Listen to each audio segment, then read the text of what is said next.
This is Wincom here for the Verbal Diarrhea series.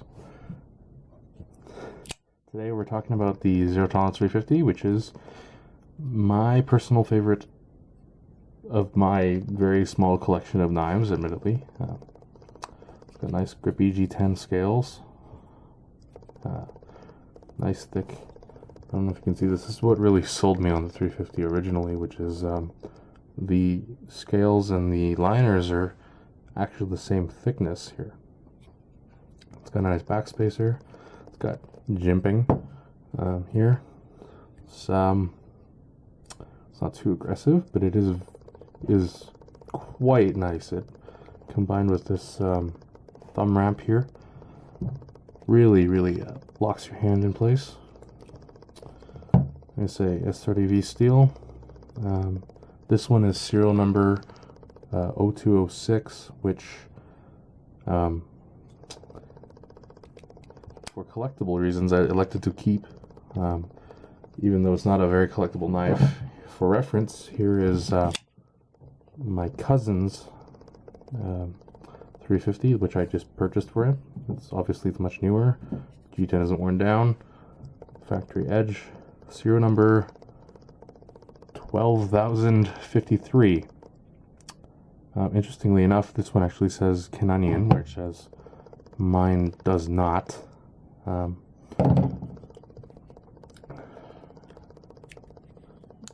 The store, which I bought it from, actually had serial number 15,000 or so, which I elected to purchase this one because it felt a little bit better. It's not a real good reason, but yeah, I really like this knife. It's there's just nothing wrong with it. I mean, my biggest knock is the pocket clip here, where it carries sort of shallow, and especially with the thickness of it and the texturing here on some of my pants. I can't get to anything in the pocket because it just sort of just traps my hand like this, and that's not super comfortable. But here we go. We're gonna go over ergonomics. Well, let's see. Ergonomics, pretty good. What can I say? I have mechanics gloves size extra large hands, except my fingers are kind of stubby with these massive, like, shack-sized palms. I do wish the finger flipper was just a hair longer, because, you know, that's just my thing. I like long flippers. That's what she said. But no, it's a safety thing, because I do occasionally have to teach people how to use knives, and they're used to, you know, nice big deep kitchen knives, and this is a problem if you don't have a bolster on it. Let's see, I'm about, I don't know, I don't think you can see this, but I am about one grit stage away from mirror polish on this, from this section forward, mainly because I damaged the bevel by accident.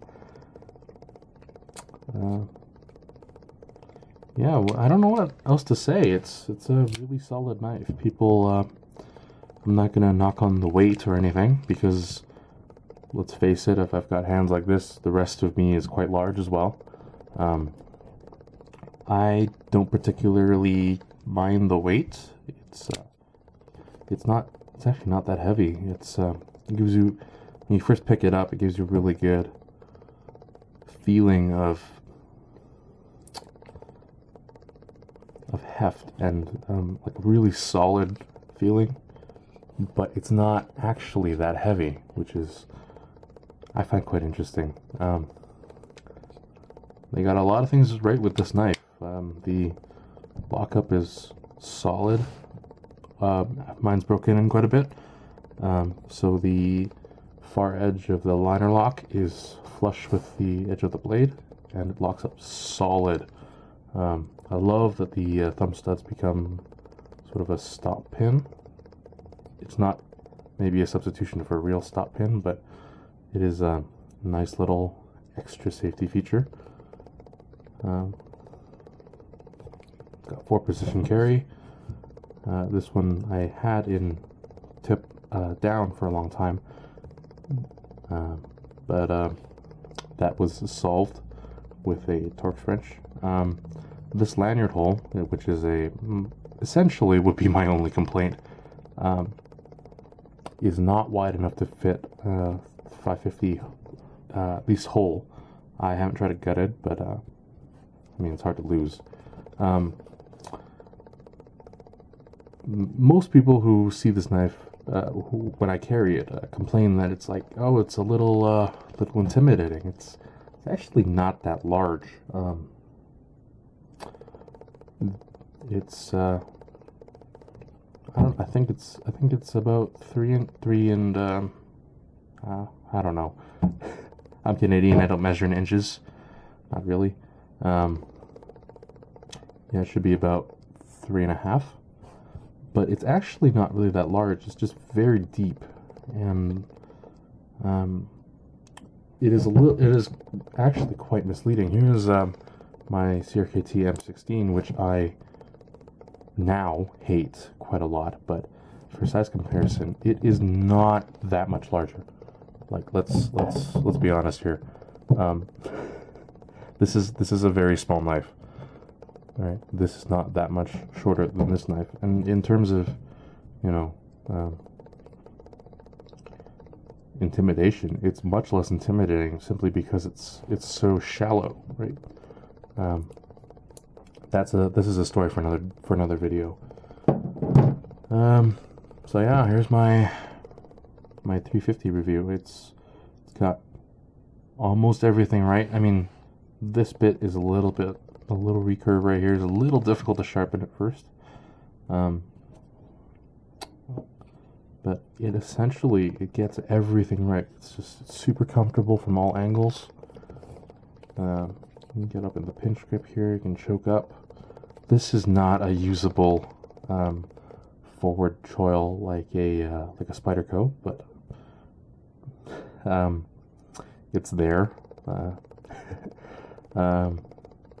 Yeah, its tip is actually pretty strong. It's mostly flat ground. It's got this really nice zero tolerance grind on it that they really like.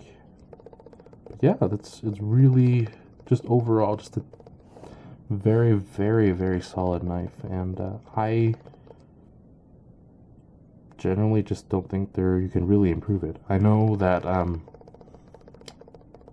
people like HS5 will be like, oh yes, it's not as strong as a full frame lock, and he prefers his 300. That's fine.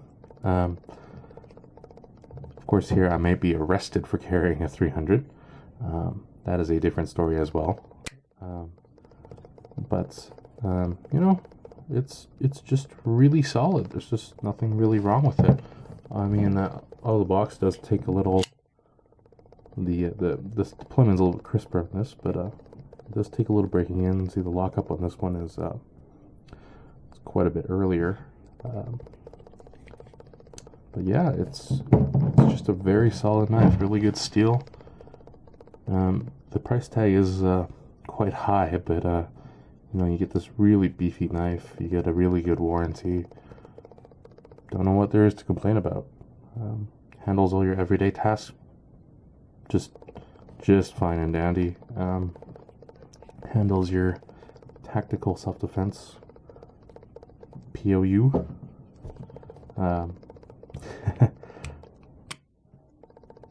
And you know, it's very reassuring in your pocket when it's just there and goes right. Don't know how that's going to sound on camera, but this is test footage anyway. So that's my review of the 350, Zero Tolerance 350.